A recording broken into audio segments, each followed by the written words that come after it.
সুপ্রভাত বন্ধুরা, আশা করি ভালো আছো, সুস্থ আছো। একটা মেঘলা দিনে তোমাদেরকে অনেক অনেক শুভেচ্ছা। যাই হোক, রোদ না থাকলেও কিন্তু গরমের আওয়াজটা ছিল সেদিন।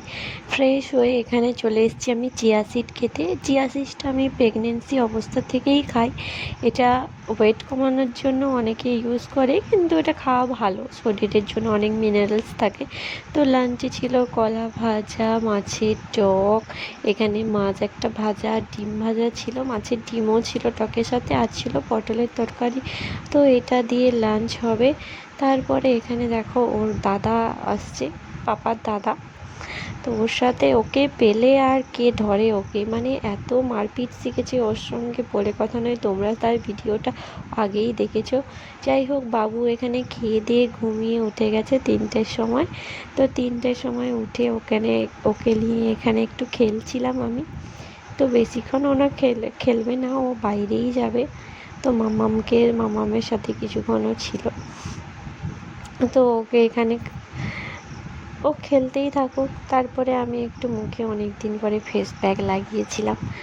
জানি না কি অদ্ভুত লাগছিল আমাকে, পুরো সেই কি বলবো আর, ছাড়ো।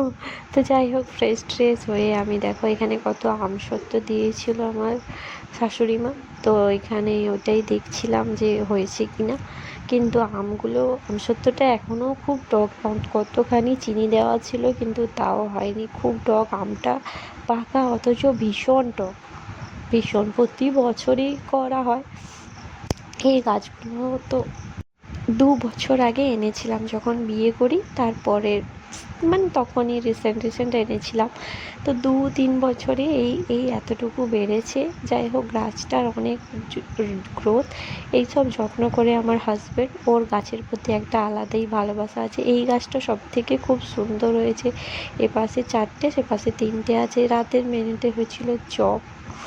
তো চপের রেসিপিটা অবশ্যই তোমাদের সাথে আমি শেয়ার করব। তারপরে একটু খাওয়া দাওয়া করে ওকে নিয়ে একটু খেলছিলাম, ওকে খাইয়ে দিয়েছি। বাবু এখানে পড়তে বসে গেছে, ঘুম থেকে ওঠেও অবশ্য বই নিয়ে বসে। বইয়ে ওই জন্তু জানোয়ারের ছবিগুলো আছে, সেগুলোকেই দেখে, মাঝে মধ্যে খেয়ে ফেলে তাদেরকে, বিশেষ করে সেই গরিলা, তারপরে ওই হাতি, এইসবকে খেয়ে ফেলবে বেছে বেছে।